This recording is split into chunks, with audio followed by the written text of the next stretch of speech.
దాదాపు 150 మంది స్టూడెంట్స్ ఈ 6.5 yearsలో మీ ఆర్కా టెక్ ఎడ్యుటెక్ నుంచి పంపించారు. ఒక యూనివర్సిటీ మేము ప్రమోట్ చేసేటప్పుడు ఏంటంటే స్వయంగా మా ఆర్కా ఎడ్యుటెక్ టీమ్ ఆ కంట్రీకి వెళ్ళి ఆ యూనివర్సిటీస్ మొత్తం చూసుకొని పర్సనల్గా మేము సాటిస్ఫై అయితేనే ఇండియాలో అంటే మేము మార్కెట్ చేయడం జరుగుతుంది. ఇక్కడ కేఎస్ఎంఏ అంటే కిర్గిజ్ స్టేట్ మెడికల్ అకాడమీ ఏదైతే ఉంటుందో అది మెయిన్ సెంట్రల్ గవర్నమెంట్ యూనివర్సిటీ. అంటే మనకి ఇండియాలో లైక్ ఢిల్లీ ఎయిమ్స్ ఎట్లానో కిర్గిస్తాన్లో కేఎస్ఎంఏ యూనివర్సిటీ అట్లాంటిది అనమాట. సో మనం ఏంటంటే కిర్గిస్తాన్లో ఈ కేఎస్ఎంఏ యూనివర్సిటీ ప్రమోట్ చేయడం జరుగుతుంది. సో స్టూడెంట్కి ఏంటంటే ఫ్రమ్ ది స్టార్టింగ్ అక్కడ యూనివర్సిటీ వెళ్ళిన దగ్గర నుంచి అంటిల్ గ్రాడ్యుయేట్ అయ్యి ఎఫ్ఎంజీ సపోర్ట్ వరకు కూడా మన సపోర్ట్ ఉంటుంది. సో మీరు రష్యాలో కూడా చాలా యూనివర్సిటీస్ని ప్రమోట్ చేస్తూ ఉన్నట్టున్నారు. ఆల్మోస్ట్ వీ హ్యావ్ ఒక 20+ యూనివర్సిటీస్ ఉన్నాయి మన దగ్గర. రష్యాలో మెయిన్గా ఏంటంటే ఏ యూనివర్సిటీకి అయినా కూడా ఎంట్రన్స్ ఎగ్జామ్ అనేది మ్యాండేటరీ. ఎగ్జామ్ ఎవరైతే పాస్ అవుతారో వాళ్ళకే అడ్మిషన్ ఉంటుంది అనమాట. స్టూడెంట్కి ఎటువంటి ప్రాబ్లం లేకుండా ఫ్రమ్ ది అడ్మిషన్ అండ్ అక్కడ హాస్టల్ అకామిడేషన్స్ ఫుడ్ సర్వీస్ కంప్లీట్గా ఇస్తాం మనం. అలాగే మనము యూట్యూబ్లలో చాలా ఛానల్స్లో చూస్తూ ఉంటాము 10 lakhsలో MBBS 20 lakhsలో MBBS అని చెప్తూ ఉంటారు. WDOMS అని ఒక వెబ్సైట్ ఉంటుంది అనమాట, world directory of medical schools. ఆ వెబ్సైట్లోకి వెళ్ళి మనం వెళ్దాం అనుకున్న యూనివర్సిటీ ఆ వెబ్సైట్లో ఉందా లేదా అని చెక్ చేసుకోవాలి. First point. WHO రికగ్నైజేషన్ ఉందా లేదా చెక్ చేసుకోవాలి. తర్వాత NMC రికగ్నైజేషన్ ఉందా లేదా చెక్ చేసుకోవాలన్నమాట. ప్లస్ ఇంటర్నేషనల్ రికగ్నైజేషన్స్ కూడా చూసుకుంటే బెటర్. అది వచ్చేసరికి ECFMG అని ఒకటి ఉంటాం, ఫేమర్ అని ఒకటి ఉంటుంది. ఈ రెండు ఇంటర్నేషనల్ అక్రెడిటేషన్స్. సో ఈ అక్రెడిటేషన్స్ ఉన్న ఏ యూనివర్సిటీలో చదివినా కూడా మనం బెస్ట్ యూనివర్సిటీ అనేది ఒకటి. ఉజ్బెకిస్తాన్ అనుకోండి ఒక 14 to 15 lakhsలో యూనివర్సిటీ ఫీజు కంప్లీట్ అవుతుంది. లైక్ కిర్గిస్తాన్ తీసుకున్నాం అనుకోండి ఒక 20 to 22 lakhsలో కిర్గిస్తాన్ బడ్జెట్ కంప్లీట్ అవుతుంది. అండ్ రష్యా తీసుకుంటే ఆల్మోస్ట్ ఒక 27 to 30 lakhsలో యూనివర్సిటీ బడ్జెట్ కంప్లీట్ అవుతుంది. Welcome to I dream. నేను ఉదయశ్రీ. ప్రతి ఏడాది ఎంతో మంది MBBS చదువుకోవాలనుకునే స్టూడెంట్స్ విదేశాలకు వెళ్తూ ఉంటారు. ఎందుకంటే ఇక్కడ MBBS చేయాలంటే చాలా ఖర్చుతో కూడుకున్నది అండ్ సీట్లు కూడా చాలా తక్కువగా ఉంటాయి. అదే విదేశాలకు వెళ్తే అక్కడ తక్కువ ఖర్చుతో MBBS కంప్లీట్ చేయడానికి ఛాన్సెస్ ఉంటాయి. మరి విదేశాలలో MBBS చేయాలి అంటే ఆ యూనివర్సిటీకి సంబంధించి ఏ కంట్రీలో బాగుంటుంది అనే దానికి సంబంధించి పేరెంట్స్కి స్టూడెంట్స్కి చాలా డౌట్స్ ఉంటాయి. ఆ డౌట్స్ అన్నీ కూడా క్లారిఫై చేయడానికి మనతో ఉన్నారు శివరామకృష్ణ ఆర్కా ఎడ్యుటెక్ నుంచి. సో ఆర్కా ఎడ్యుటెక్ డైరెక్టర్ తను శివరామకృష్ణ. 6.5 సంవత్సరాల నుంచి కూడా వీళ్ళు విదేశాల్లో MBBS చేయాలనుకునే ఎంతోమంది స్టూడెంట్స్ని విదేశాలకు పంపిస్తూ ఉన్నారు. ముఖ్యంగా రష్యా, కిర్గిస్తాన్ అండ్ ఫిలిప్పీన్స్కి వీళ్ళు పంపిస్తూ ఉన్నారు. మరి విదేశాలలో MBBS చేయాలని అనుకునే స్టూడెంట్స్కి ఉండే డౌట్స్ అన్నీ కూడా మనము శివరామకృష్ణ గారిని అడిగి క్లారిఫై చేసుకుందాం. నమస్తే అండి, వెల్కమ్ టు అవర్ స్టూడియో. నమస్తే మేడం. సో మీరు ఇప్పటివరకు అంటే మీరే ఇందాక చెప్పడం జరిగింది ఒక దాదాపు 150 మంది స్టూడెంట్స్ ఈ 6.5 yearsలో మీ ఆర్కా టెక్ ఎడ్యుటెక్ నుంచి పంపించారు అని. సో ఈ ఎక్స్పీరియన్స్తో ముఖ్యంగా మీ దగ్గరకు వచ్చే పేరెంట్స్ కానీ స్టూడెంట్స్ కానీ యూనివర్సిటీకి కంట్రీకి సంబంధించి వాళ్ళకుండే డౌట్స్ ఏంటి, అండ్ మెయిన్గా పేరెంట్స్ అండ్ స్టూడెంట్స్ ఏం ఆలోచించాలి ఒక యూనివర్సిటీని ఒక కంట్రీని చూస్ చేసుకోబోయే ముందు, ఏ విషయాలకు సంబంధించి వాళ్ళకి అవగాహన పెంచుకోవాలి? Yes ma'am. ఇప్పుడు యాక్చువల్గా ఏంటంటే చాలామంది స్టూడెంట్స్ ఏంటంటే అబ్రాడ్ వెళ్ళి MBBS చదవాలని వాళ్ళ పేరెంట్స్ అండ్ స్టూడెంట్స్ ఆలోచిస్తారనమాట. సో మెయిన్గా మనం చెక్ చేసుకునేటప్పుడు ఏంటంటే ఫస్ట్ స్టూడెంట్ MBBS అబ్రాడ్ వెళ్దాం అనుకున్నప్పుడు ఖచ్చితంగా మన ఇండియన్ గవర్నమెంట్ ఇచ్చిన NMC గజెట్ గైడ్లైన్స్ చూసుకోవాలి first. So NMC gazette guidelines ఏంటంటే ఖచ్చితంగా ఒక స్టూడెంట్ అబ్రాడ్ వెళ్ళేటప్పుడు 54 months థియరీ చదివి ఉండాలి అక్కడ, ప్లస్ 1 year ఆఫ్ ఇంటర్న్షిప్ చేయాలి. అంటే టోటల్ కోర్స్ డ్యూరేషన్ వచ్చేసరికి 5.5 years ఆ కంట్రీలో చదివి ఉండాలి. సెకండ్ పాయింట్ ఏంటంటే అక్కడ మీడియం ఆఫ్ ఇన్స్ట్రక్షన్ అనేది కంప్లీట్గా ఇంగ్లీష్లో ఉండాలన్నమాట. థర్డ్ పాయింట్ వచ్చేసరికి మన ఇండియన్ గవర్నమెంట్లో మనకి ఏదైతే మేజర్గా MBBSలో మనం 18 subjects చదువుతామో ఆ 18 subjects ఆ కంట్రీలో చదివి ఉండాలి. ఓకే. తర్వాత లాస్ట్ పాయింట్ వచ్చేసరికి ఏంటంటే మనం ఏ కంట్రీలో అయితే MBBS చేస్తున్నామో ఆ కంట్రీలో లైసెన్స్ తీసుకొని అప్పుడు ఇండియా రావాలన్నమాట. సో ఇది మనకి NMC ఇచ్చిన November 18, 2021లో గజెట్ ఇచ్చారు. సో ఆ గజెట్ తర్వాత ఏ కంట్రీ అయితే ఫాలో అవుతుందో ఆ కంట్రీకి వెళ్ళి మనం MBBS చేసుకొని రావచ్చు. ప్లస్ ఇండియాకి వచ్చిన తర్వాత ఏంటంటే అప్పుడే మన డిగ్రీ అనేది వ్యాలిడ్ అవుతుంది ఇక్కడ. ఇది మెయిన్ మేడం. కానీ మెయిన్గా ఆ యూనివర్సిటీకి ఐడెంటిటీ ఉందా అనేది మనకి గూగుల్లో సెర్చ్ చేస్తే దొరుకుతుందా? ష్యూర్ మేడం, తప్పకుండా మేడం. యాక్చువల్గా ఏంటంటే మనం ఏదైతే కంట్రీ అండ్ యూనివర్సిటీస్ వెళ్దాం అనుకుంటున్నామో WDOMS అని ఒక వెబ్సైట్ ఉంటుంది అనమాట, world directory of medical schools. ఆ వెబ్సైట్లోకి వెళ్ళి మనం వెళ్దాం అనుకున్న యూనివర్సిటీ ఆ వెబ్సైట్లో ఉందా లేదా అని చెక్ చేసుకోవాలి ఫస్ట్ పాయింట్. తర్వాత ఏంటంటే WHO రికగ్నైజేషన్ ఉందా లేదా చెక్ చేసుకోవాలి. తర్వాత ఎన్ఎంసి రికగ్నైజేషన్ ఉందా లేదా చెక్ చేసుకోవాలన్నమాట. మెయిన్గా ఏంటంటే మనం అబ్రాడ్ వెళ్ళేటప్పుడు ప్లస్ ఇంటర్నేషనల్ రికగ్నైజేషన్స్ కూడా చూసుకుంటే బెటర్. అది వచ్చేసరికి ఈసీఎఫ్ఎంజీ అని ఒకటి ఉంటాం, ఫేమర్ అని ఒకటి ఉంటుంది. ఈ రెండు ఇంటర్నేషనల్ అక్రెడిటేషన్స్. సో ఈ అక్రెడిటేషన్స్ ఉన్న ఏ యూనివర్సిటీలో చదివినా కూడా మనం బెస్ట్ యూనివర్సిటీ అనేది ఒకటి. నెక్స్ట్ వచ్చేసరికి ఏంటంటే ఈ యూనివర్సిటీస్తో పాటు మనం అబ్రాడ్ వెళ్ళేటప్పుడు ఖచ్చితంగా మెయిన్గా అంటే ఒక బెస్ట్ కన్సల్టెన్సీ కూడా సెలెక్ట్ చేసుకోవడం చాలా ఇంపార్టెంట్. ఎందుకంటే ఒక యూనివర్సిటీ మేము ప్రమోట్ చేసేటప్పుడు ఏంటంటే స్వయంగా మా ఆర్కా ఎడ్యుటెక్ టీమ్ ఆ కంట్రీకి వెళ్ళి ఆ యూనివర్సిటీస్ మొత్తం చూసుకొని పర్సనల్గా మేము సాటిస్ఫై అయితేనే ఇండియాలో అంటే మేము మార్కెట్ చేయడం జరుగుతుంది. ఎందుకంటే అక్కడ మన స్టూడెంట్స్ వెళ్ళిన తర్వాత అక్కడ ఎడ్యుకేషన్ సిస్టమ్ ఎట్లా ఉంటుంది, అక్కడ ల్యాబ్స్ ఏంటి, లైబ్రరీస్ ఏంటి, అక్కడ స్టూడెంట్స్ ఫుడ్ అండ్ అకామిడేషన్ ఏంటి, ఇవన్నీ కూడా మన ఇండియన్ స్టూడెంట్స్ సెట్ అవుతుందా లేదా అని ముందుగా అన్ని చెక్ చేసుకున్న తర్వాతే మేము ఒక యూనివర్సిటీ ప్రమోట్ చేయడం జరుగుతుంది అనమాట. ఓకే, అంటే మేము తెలుసుకోవచ్చా how Russia and Philippines and Kyrgyzstan the best universities అంటే మీ రీసెర్చ్లో బెస్ట్ అనిపించినాయి మీకు? ఎందుకంటే మేడం ఇప్పుడు మనం ఎప్పుడైనా కూడా like for example a country choose చేసుకున్నా కూడా ఫస్ట్ గవర్నమెంట్ యూనివర్సిటీ సెలెక్ట్ చేసుకోవడం అనేది చాలా ఇంపార్టెంట్ మెయిన్. ఎందుకంటే ఫర్ ఎగ్జాంపుల్ ఇండియాలో కూడా మనకి చాలా నెంబర్ ఆఫ్ యూనివర్సిటీస్ ఉన్నాయి. ఎప్పుడైనా కూడా మన ఫస్ట్ ప్రిఫరెన్స్ గవర్నమెంట్ యూనివర్సిటీస్కి ఇస్తాం. ఎందుకంటే స్టాండర్డ్ ఆఫ్ ఎడ్యుకేషన్ బాగుంటుంది, అక్కడ అంటే దానికి ఉన్న అటాచ్డ్ హాస్పిటల్ కానీ, దానికి ఉన్న క్లినికల్స్ కానీ, అక్కడ వర్క్ చేసే ఫ్యాకల్టీ కానీ అంతా కూడా స్టాండర్డైజ్డ్గా ఉంటుందన్నమాట.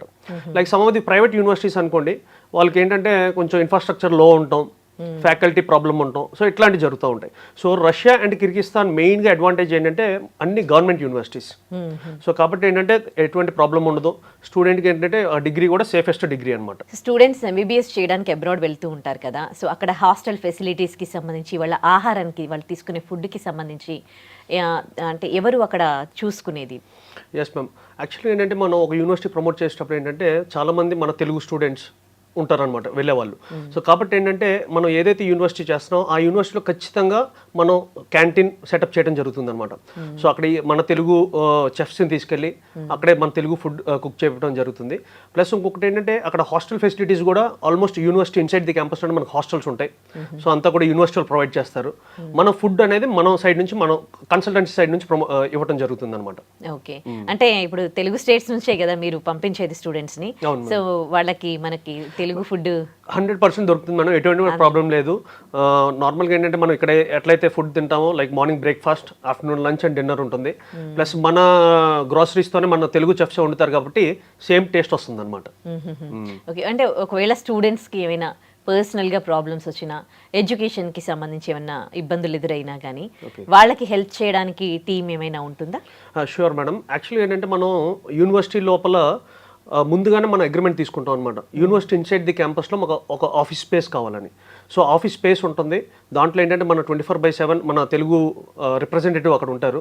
స్టూడెంట్కి ఏ ఇష్యూ వచ్చినా కూడా లైక్ వీసా సంబంధించింది కానీ, అకాడమిక్స్ పరంగా కానీ, హెల్త్ పరంగా కానీ ఏది ఉన్నా కూడా స్టూడెంట్ డైరెక్ట్గా ఆ ఆఫీస్కి వస్తే కనుక విత్ ఇన్ 1 or 2 daysలో మనం సార్ట్అవుట్ చేయడం జరుగుతుంది అనమాట.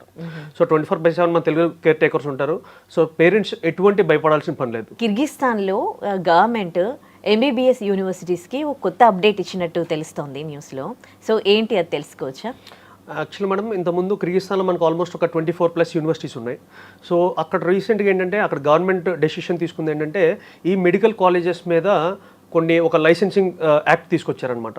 అంటే అన్ని యూనివర్సిటీస్కి ఎగ్జాక్ట్ అంటే లైక్ ఫర్ ఎగ్జాంపుల్ ఇన్ఫ్రాస్ట్రక్చర్ ఉందా లేదా, అక్కడ ఫ్యాకల్టీస్ ఏంటి, మెడికల్ ఎడ్యుకేషన్ స్ట్రాంగ్ చేయడానికి ఈ డెసిషన్ తీసుకున్నారు. అప్పుడు ఏంటంటే కేఎస్ఎంఏ అనేది ఒక సెంట్రల్ గవర్నమెంట్ యూనివర్సిటీ అక్కడ ఉంది. సో ఆ గవర్నమెంట్ యూనివర్సిటీకి అంటే ఆ రైట్స్ ఇచ్చారనమాట. యూనివర్సిటీస్ ఒకసారి అన్ని చెక్ చేసుకొని ఏ యూనివర్సిటీస్కి లైసెన్స్ ఉండాలి, ఏ యూనివర్సిటీస్కి లైసెన్స్ ఉండకూడదని చెప్పి. సో దాంట్లో ఆల్మోస్ట్ మనకు ఒక 24 యూనివర్సిటీస్ అక్రెడిట్ అంటే లైసెన్స్కి అప్లై చేసుకున్నారు.